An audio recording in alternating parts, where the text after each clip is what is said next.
आओ श्याम जी कन्हैया नंदलाल जी, ओ आओ श्याम जी कन्हैया नंदलाल जी, ओ मेरे प्राणों से प्यारे गोपाल जी, ओ मेरे प्राणों से प्यारे गोपाल जी। आओ श्याम जी, ओ आओ श्याम जी कन्हैया नंदलाल जी, ओ आओ श्याम जी कन्हैया नंदलाल जी, ओ मेरे प्राणों से प्यारे गोपाल जी, ओ मेरे प्राणों से प्यारे गोपाल जी, ओ मेरे प्राणों से प्यारे गोपाल जी, ओ मेरे प्राणों से प्यारे गोपाल जी। आओ श्याम जी, ओ आओ श्याम जी कन्हैया नंदलाल जी, ओ आओ श्याम जी कन्हैया नंदलाल जी, ओ मेरे प्राणों से प्यारे गोपाल जी, ओ मेरे प्राणों से प्यारे गोपाल जी, ओ मेरे प्राणों से प्यारे गोपाल जी, ओ मेरे प्राणों से प्यारे गोपाल जी। आओ श्याम जी, ओ आओ श्याम जी कन्हैया नंदलाल जी, ओ आओ श्याम जी कन्हैया नंदलाल जी, ओ मेरे प्राणों से प्यारे गोपाल जी, मेरे प्राणों से प्यारे गोपाल जी। आओ श्याम जी कन्हैया नंदलाल जी, ओ आओ श्याम जी कन्हैया नंदलाल जी, ओ मेरे प्राणों से प्यारे गोपाल जी, ओ मेरे प्राणों से प्यारे गोपाल जी। आओ श्याम जी कन्हैया नंदलाल जी, ओ आओ श्याम जी कन्हैया नंदलाल जी, आओ श्याम जी, ओ आओ श्याम जी कन्हैया नंदलाल जी, ओ मेरे प्राणों से प्यारे गोपाल जी, ओ मेरे प्राणों से प्यारे गोपाल जी। लाल की गुरु सरकार की जय, जय जय श्री राधे, जय जय श्री राधे। श्री राधेवर कृष्णचंद्र भगवान की जय।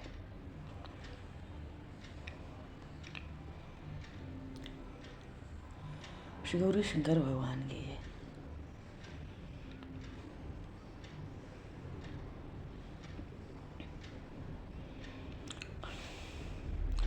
श्री चैतन्य महाप्रभु की जय। श्री मगे बहरलाल की जय। श्री वृंदावन प्रेम धाम की जय। श्री अयोध्या धाम की जय। सब संतन की जय, सब भक्तन की जय, समस्त वैष्णवन की जय,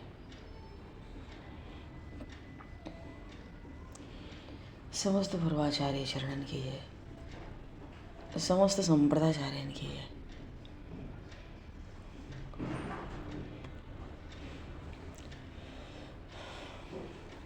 सदगुरुदेव भगवान की जय। गंगा मैया की जय, जमुना मैया की जय, सरयू मैया की जय, गौ माता की जय, तुलसी माता की जय,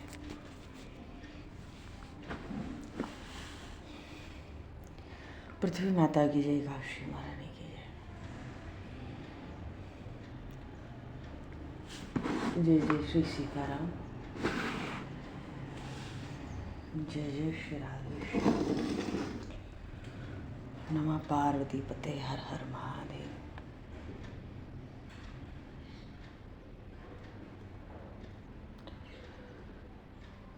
अनंत कोटि ब्रह्मांड नायक,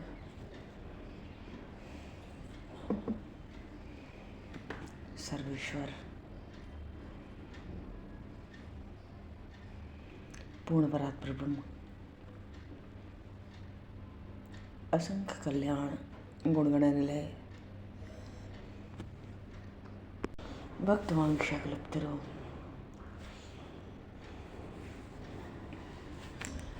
शरणागत वत्सल भक्त वत्सल दीन बंधु दया सिंधु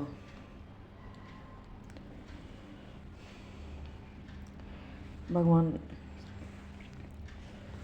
श्री सीताराम जी महाराज की असीम कृपा करुणा से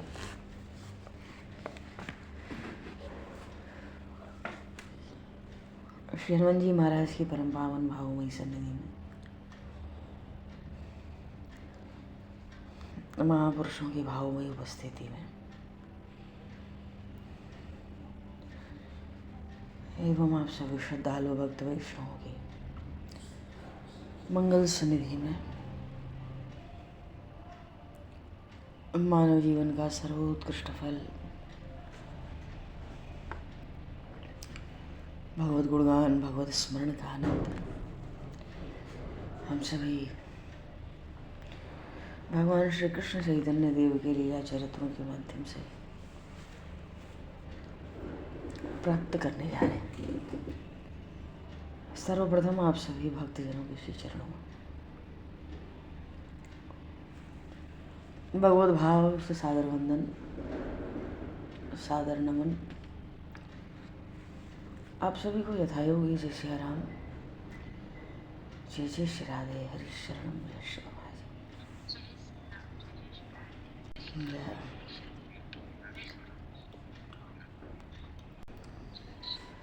बरहा पीडम नडवर वपु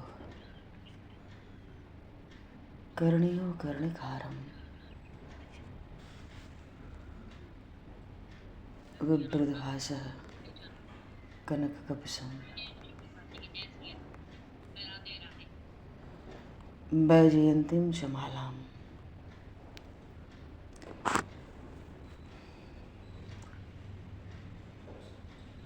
रंध्रान वेणुर्धर सुधया पूरेन गोपवृन्दैः वृन्दारण्यं सोदरमनम् प्राविशति गीतगीरतिः।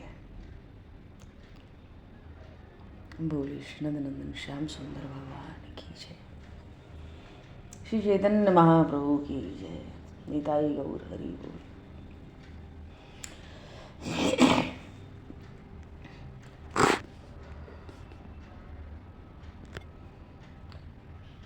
कल मोक्षदा एकादशी थी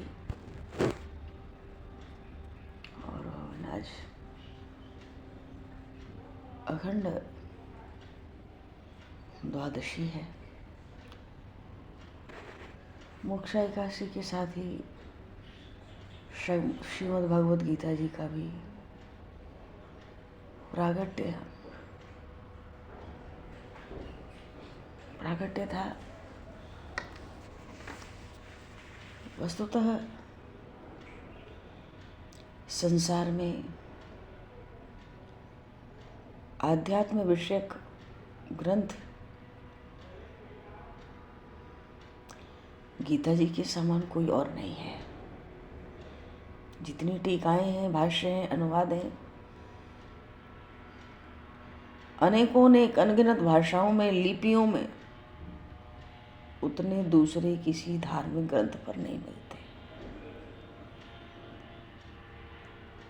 गीता प्रेस गोरखपुर की बात करें तो वहाँ से संस्कृत, हिंदी, गुजराती, बंगला, मराठी, उर्दू, अरबी, फारसी, अंग्रेजी, फ्रांसीसी, दुनिया भर की भाषाओं में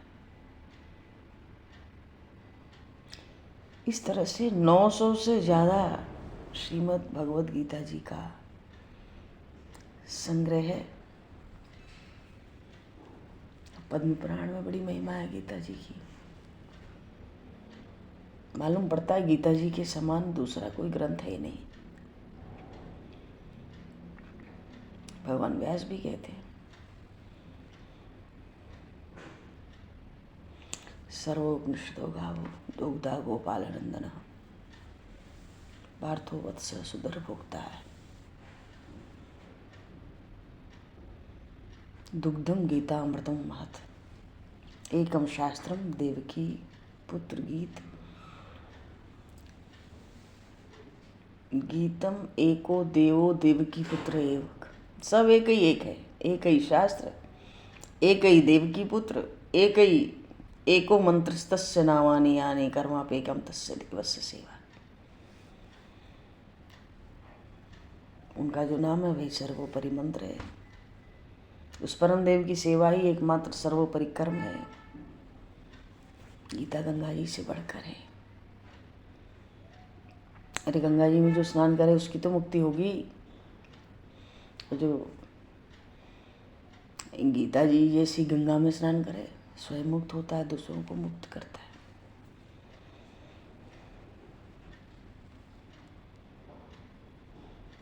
और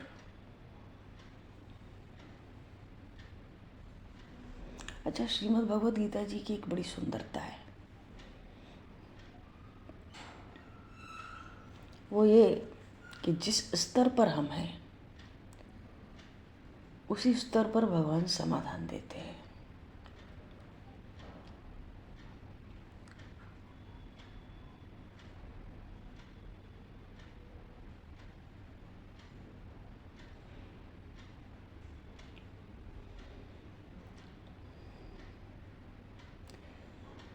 एक अवस्था तो भौतिक अवस्था है, दूसरी धार्मिक और तीसरी आध्यात्मिक। अगर हम कहें कि मैं करता हूँ, परमात्मा कहता है ठीक है, सब कर्म को और उसके परिणाम को स्वीकार करो, ये भी एक साधना है। दूसरी बात, दूसरी अवस्था धार्मिक है। मैं करता तो हूँ लेकिन नियंता कोई और है, मुझे चलाने वाला कोई और है, सृष्टि चलाने वाला संचालक उसका कोई और है। भगवान कहते ठीक है, जो परिणाम आ जाए कर्मों का तो समान भाव समत्व रखना, सुख दुख समय कृतवा लाभ लाभो जया जय। तो जो फल आए सुख दुख उसमें समान रहना। तीसरी अवस्था है आध्यात्मिक, मैं करता ही नहीं हूँ। तो जब भगवान देखते हैं कि मैं करता नहीं हूँ, ये पक्का हो गया जीव को, तो कहते हैं भगवान की फिर तुम मुझ में समर्पित हो जाओ, मामेकम शरणम व्रज। और ब्रह्म पुराण के अनुसार तो ब्रह्म पुराण में लिखा है मार्गशीर्ष मास के शुक्ल पक्ष की एकादशी को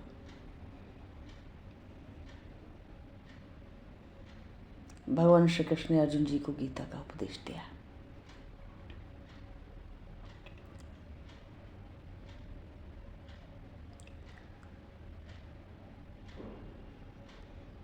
मानवता को एक नई दिशा। चलिए, श्रीमद् भगवद गीता जी की जय हो।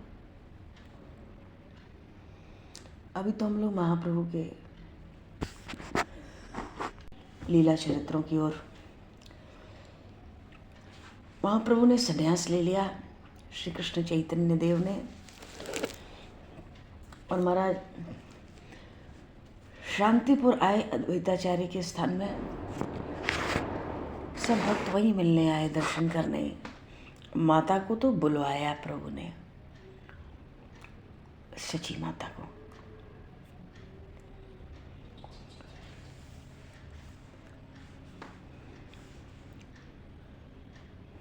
शीलानि ते चंदन शीतलानि श्रुतानि भूमितल विश्रुतानि तथापि जीर्णौ पितराव तस्मिन् विहाय हावत्स कथम प्रयासी।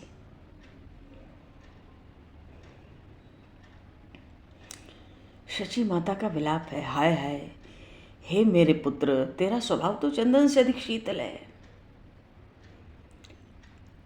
और तेरा शास्त्र ज्ञान, उसकी तो संपूर्ण पृथ्वी पर ख्याति प्रसिद्धि हो रही है। और तू को इतना कोमल हृदय होने पर भी, तू इतना ज्ञानी होने पर भी, हाय हाय, ये बेटा तू अपनी वृद्धा माता, अपनी युवती स्त्री सबको त्याग करके परिजन पुरिजन बन के लिए क्यों जा रहा भाई?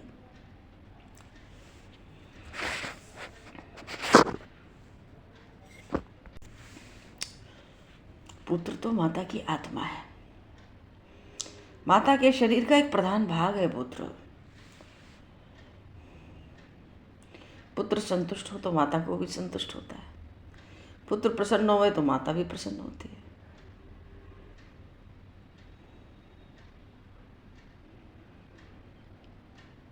माता की तो सबसे बड़ी साध एक ही है, अपने प्रिय पुत्र को अपने सामने खाते हुए देखना चाहती है, कितना बढ़िया बढ़िया खवा सके। और जितना बड़ा हो जाए, पुत्र तो सदा छोटा बालक ही बना रहता है माता के लिए।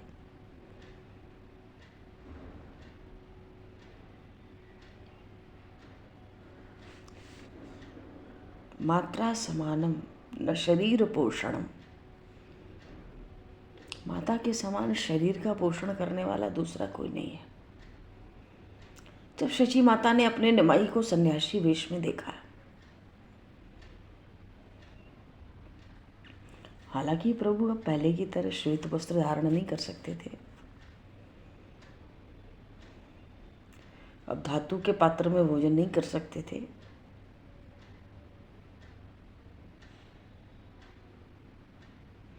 किसी एक का अन्न खाना सन्यासी के लिए निषेध है, इसलिए सन्यासियों के लिए मधुकरी की व्यवस्था की गई।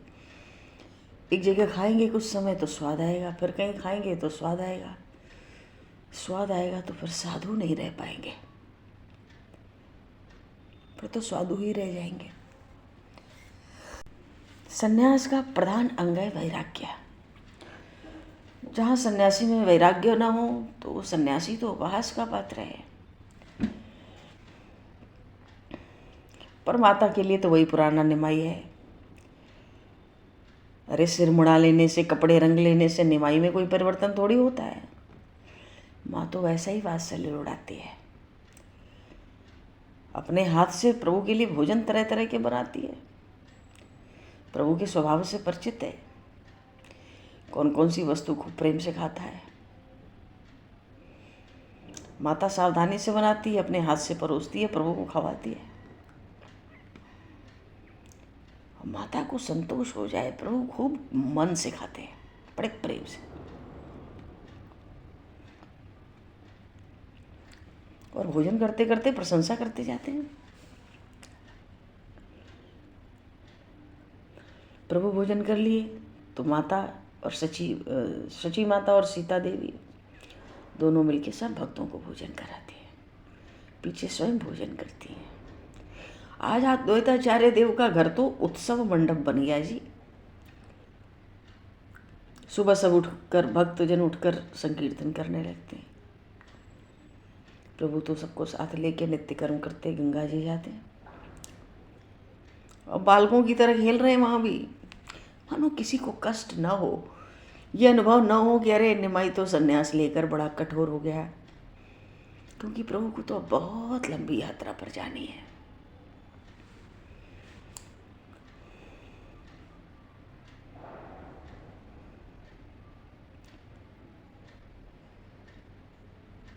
और सची माता वहीं रह रही है शांतिपुर में, रोज कीर्तन होता है, नित्य कर्म होता है, अन्य अन्य कर्म होते हैं, भोजन के समय सब आ जाते हैं, प्रसाद पाते हैं। तीसरे पहर में श्री कृष्ण कथा छिड़ जाती है। छिड़ क्यों जाती है?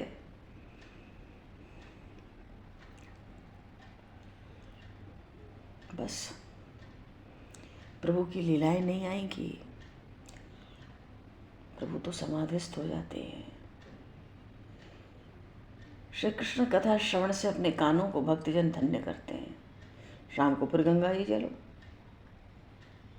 प्रभु हैं तो साथ में भक्ति के विषय में गूढ़ गूढ़ विषयों पर, प्रश्नों पर चर्चा होगी, उपासना पद्धति सिखाएंगे। संकीर्तन की अपेक्षा भी जप करने पर अधिक जोर देते हैं। भगवान नाम जब किसी भी तरह किया जाए कल्याणप्रद होता है।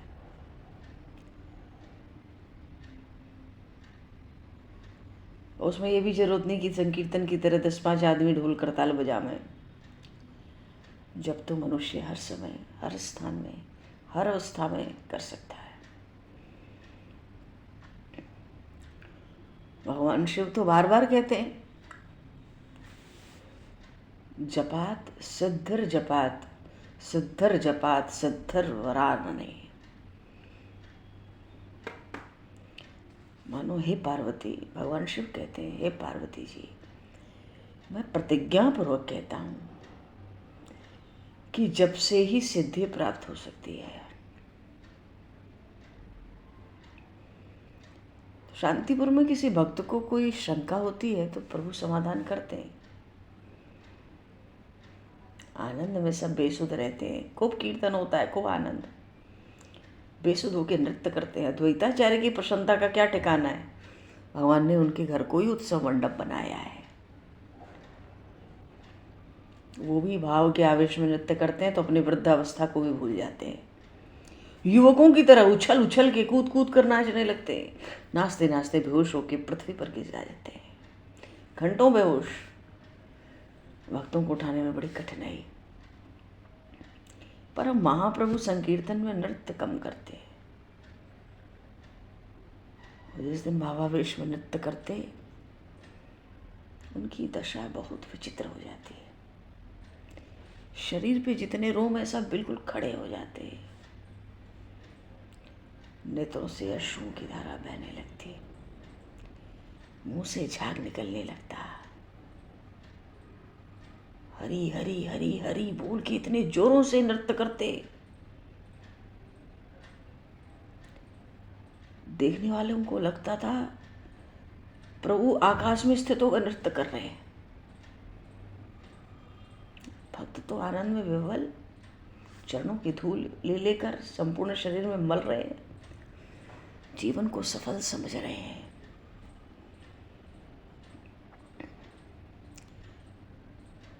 मानो ऐसे प्रभु लगभग 10 दिन तक अद्वैताचार्य जी के यहाँ शांतिपुर में निवास किए। अच्छा, नवद्वीप शांतिपुर में सबकी इच्छा होती। क्या इच्छा होती कि एक दिन प्रभु की भिक्षा हमारे यहाँ हो जाती। मानो एक दिन हमारे यहाँ पधारते। माता बड़ी दीनता से सबसे कहती, सची माता, और तुम सब मुझे भागने के ऊपर कृपा करो, और तुम सब तो जहाँ निवाई रहेगा वहीं जाकर इसको भिक्षा करा सकोगे। पर मुझे दुखनी को न जाने कब ऐसा सौभाग्य प्राप्त हो। मेरे लिए तो यही समय है। मैं तो भाई तुम सबसे भिक्षा मांगती हूँ। मानो इस समय को कोई और मत लो। जब तक निमाई शांतिपुर में है, मेरे हाथ का ही बना हुआ भोजन पावे। और तुम सबका उस पर अधिकार है, पर मेरी तो यही इच्छा है। कोई इसको भिक्षा के लिए कहीं मत ले जाओ, किसी के घर नहीं। माता की बात सुन के सब चुप हो जाते हैं। प्रभु से निमंत्रण के लिए आग्रह नहीं करते।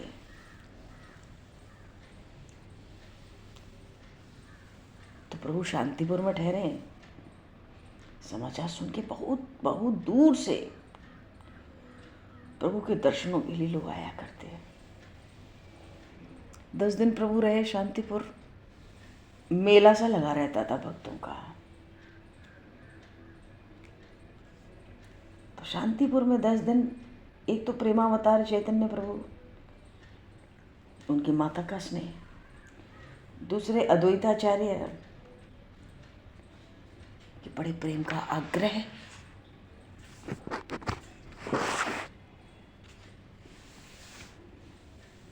श्री कृष्ण चरणाम भोजम। श्रीधर स्वामी जी कहते, श्री कृष्ण चरणाम भोजम सत्यमेव विजानतान।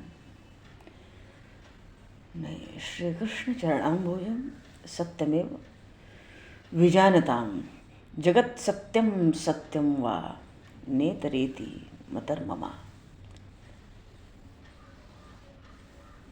जिन्होंने भगवान श्री कृष्ण के चरणार बिंदों को ही सत्य मान लिया, अब संसार सत्य हो उनके लिए चाहे असत्य, किसी और वो ध्यान नहीं देते।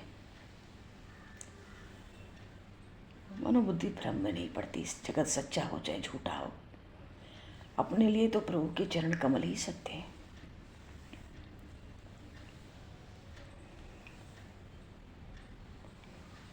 और जब तक ये चक्कर है कि भगवान सगुण है कि निर्गुण है, जगत मिथ्या है कि सत्य है, जब तक ये सब बातें होती हैं हृदय में, तब तक हम भगवत कृपा प्राप्त करने के पूर्ण अधिकारी नहीं बन सकते।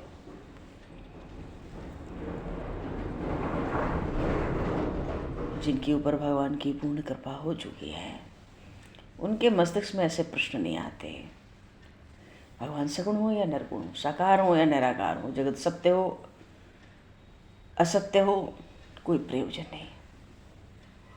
यथाशक्ति संसार की वस्तुओं का परित्याग करते हुए प्रभु के चरण कमलों में प्रेम करना और पागल से बन जाना उसके लिए।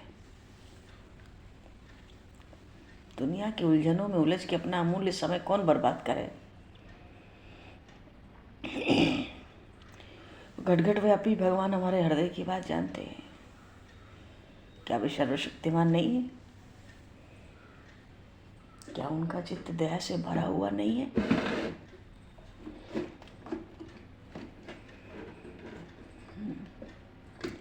और अगर भरा है दया से, सर्वशक्तिमान है, अंतर्यामी है, तो वो हमारे हृदय की सच्ची लगन को समझ के दया के वशीभूत होके हम निराकार साकार जैसे होंगे।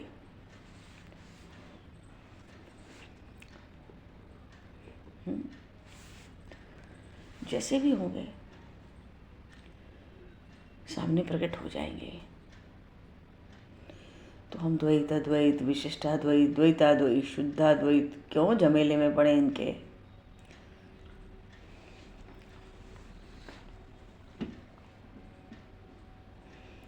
कुछ लोग तो भाव प्रधान होते हैं, कुछ लोग मस्तिष्क प्रधान होते हैं। जहाँ मस्तिष्क प्रधान है तो बिना सोचे नहीं रह सकते।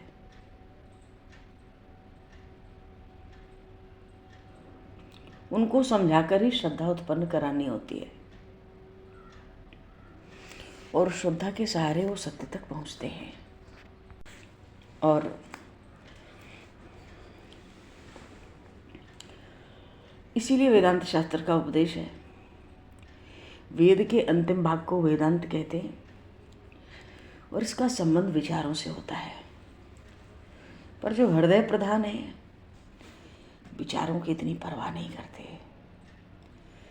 श्री कृष्ण श्री कृष्ण श्री कृष्ण कहते कहते अपने प्यारे के चरण कमलों तक पहुंचकर सदा उन्हीं के होकर रहते हैं।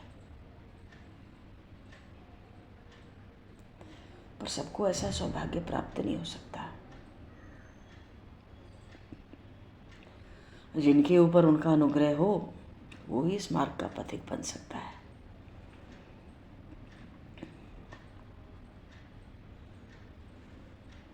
रीते ज्ञानान मुक्ति है, सत्यम ज्ञानम अनंतम। बहुत सी बातें। प्रश्न है कि संन्यास धर्म प्रभु ने क्यों ग्रहण किया। प्रभु के सब लीला चरित्र अलौकिक हैं, और उनकी लीला जाना नहीं जा सकता। लीला को कोई जान नहीं सकता। भगवान शिव कहते हैं, हुआ राम गुण गूढ़, पंडित मुनि पावहि बिरति। और पावे मोह विमूढ़, जे हरि भजन न धर्म रति। भगवान के लीला चरित्र गुण बड़े रहस्यपूर्ण होते हैं, गूढ़ गहन रहस्य छिपा होता है। जो प्रेमी है तो उनको तो और वैराग्य चढ़ता चला जाता है भगवान के लीला चरित्र सुन सुन के, और जो मोह है तो उनको तो और बुद्धि में भ्रम हो जाता है। काय बात के भगवान।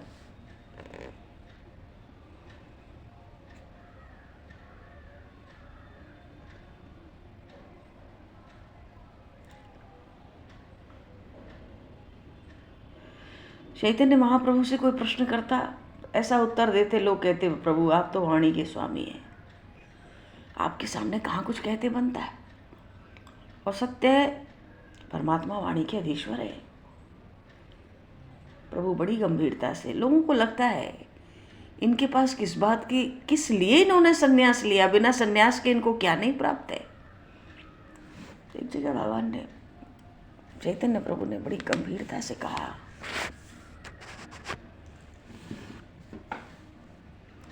बिना सर्व त्यागम भवति भजनम न सुपते रीति त्यागो स्वभावी कृत किम अद्वैत कथया अयम दंडो भुवान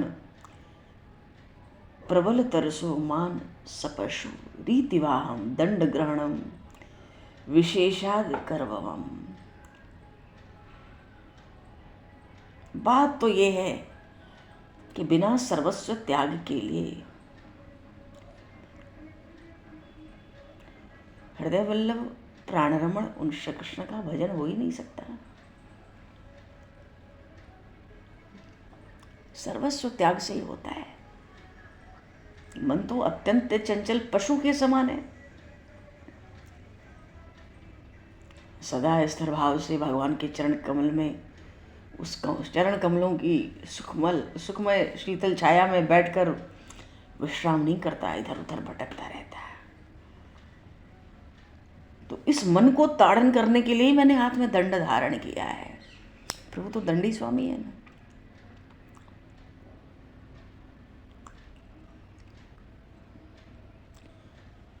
अद्वैताचार्य जी मन ही मन बड़े प्रसन्न होते हैं इन बातों को सुन सुन के।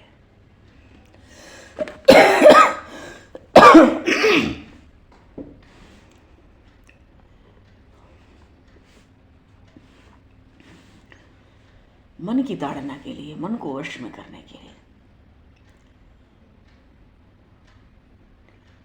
कोई कोई कहते हैं प्रभु आपने संन्यास लेके हम भक्तों के साथ बड़ा भारी अन्याय किया है। पहले तो प्रेम वृक्ष की आपने स्थापना की, सुंदर संकीर्तन से के सुंदर जल से उसको सींचा, जब फल लग गए, फल पकने का समय आया, आपने उसको जड़ से काट दिया।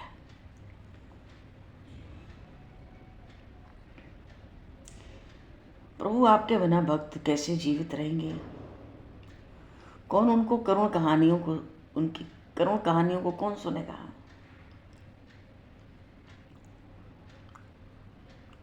विपत्ति पड़ने पे भक्त किसकी शरण में जाएंगे? वो संकीर्तन में अद्भुत अलौकिक नृत्य करके अब कौन इतना आनंद देगा?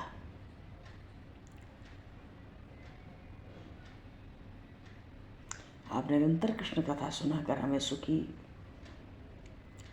करते थे। प्रभु भक्त आपके वियोग दुख को सहन करने में समर्थ न हो सकेंगे।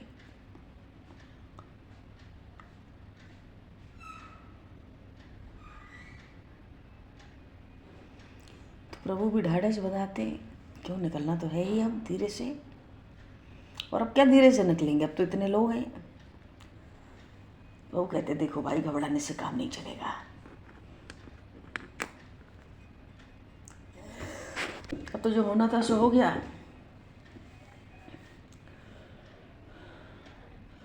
अब सन्यास छोड़कर गृहस्थी बनने की राय तो तुम लोग भी नहीं दोगे। और तुम सबके स्वामी तो अद्वैताचार्य हैं, वो तो यहाँ रहेंगे ही। और मैं भी जगन्नाथपुरी में निवास करूंगा।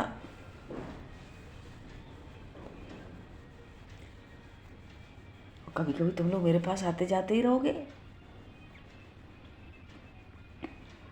कभी कभी गंगा स्नान के निमित्त यहाँ आया करूंगा,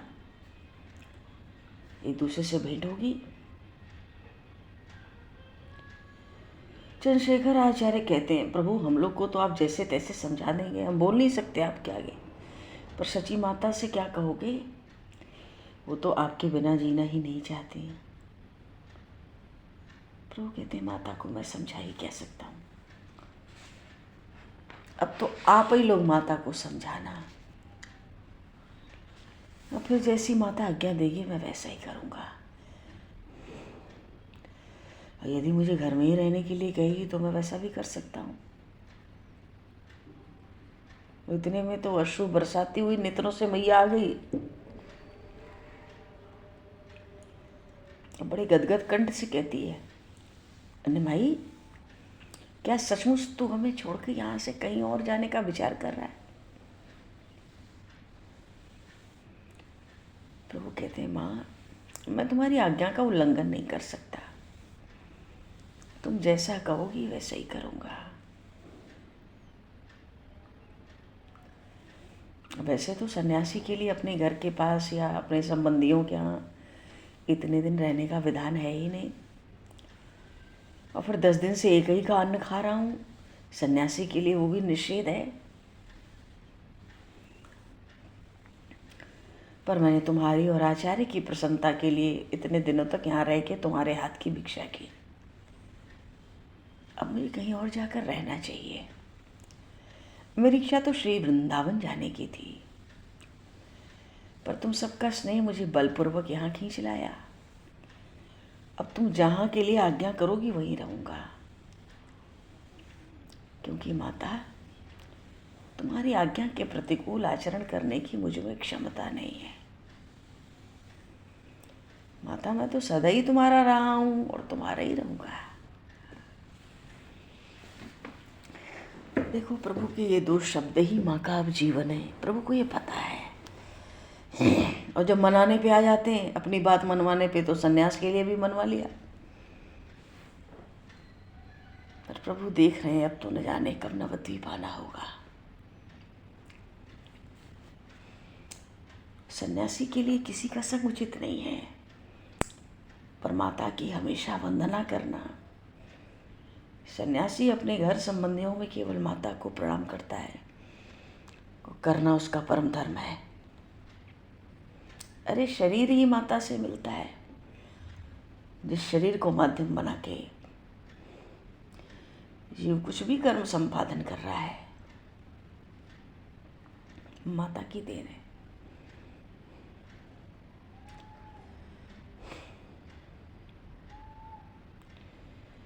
माता तो सुनती है, बड़ी प्रेम पूर्ण बातें कह रहा है।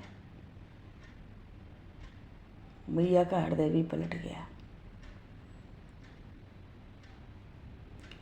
इन प्रेम पूर्ण बातों से माँ के हृदय में साहस आ गया। असल में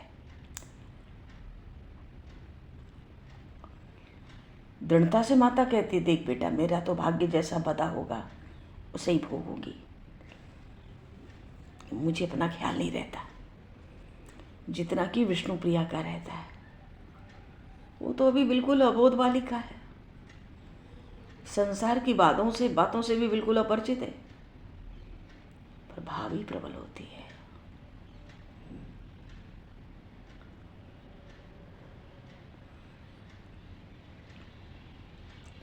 संन्यास त्याग कर तू गृहस्थ में प्रवेश करे, ऐसी पाप वार्ता को मैं अपने मुख से नहीं निकालूंगी, पाप की भागिनी नहीं बनूंगी।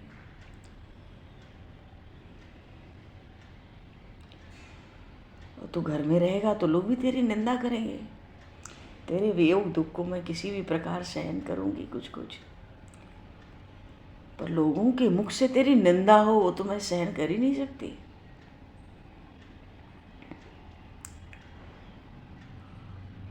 इसलिए घर के भीतर तो रहे, ये आग्रह मैं नहीं करूंगी सन्यासी होने के बाद। और वृंदावन तो बहुत दूर है, तेरे वहां रहने से भक्तों को कलेश होगा।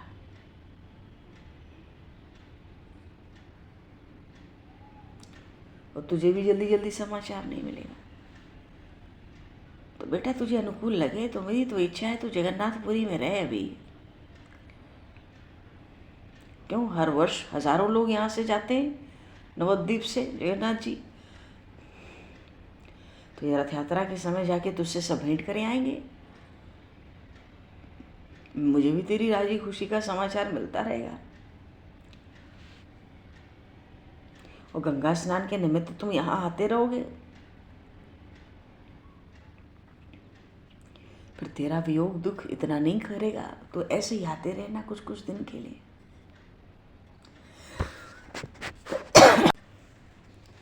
तो ऐसी बड़ी मधुर वार्ता महाप्रभु और माता शची के बीच।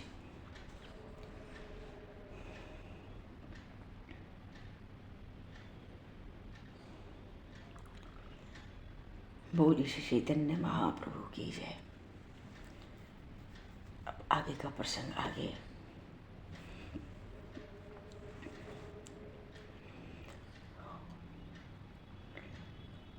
सियावर रामचंद्र भगवान की जय। श्री राधेवर कृष्णचंद्र की जय।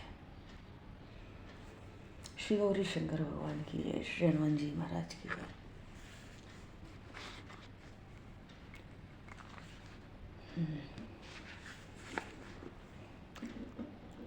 सब संतन की जय, संतन की जय, सदगुरुदेव भगवान की जय। भगवान समय को दृष्टिगत करते हुए आवाज यहीं पर वाणी को विराम और वाक्य पुष्पांजलि प्रभु के श्री चरणों में सादर समर्पित। आप सभी को भी यथा योग्य जय सिया राम, जय जय श्री राधे, हरे शरण। जय सिया राम, जय श्री राम, जय सिया राम, जय जय श्री राम, जय हरे कृष्ण। जय सिया राम, जय सिया राम, जय श्री राम, जय श्री राम, राम राम हरे शरण। राम राम राम राम, राम राम।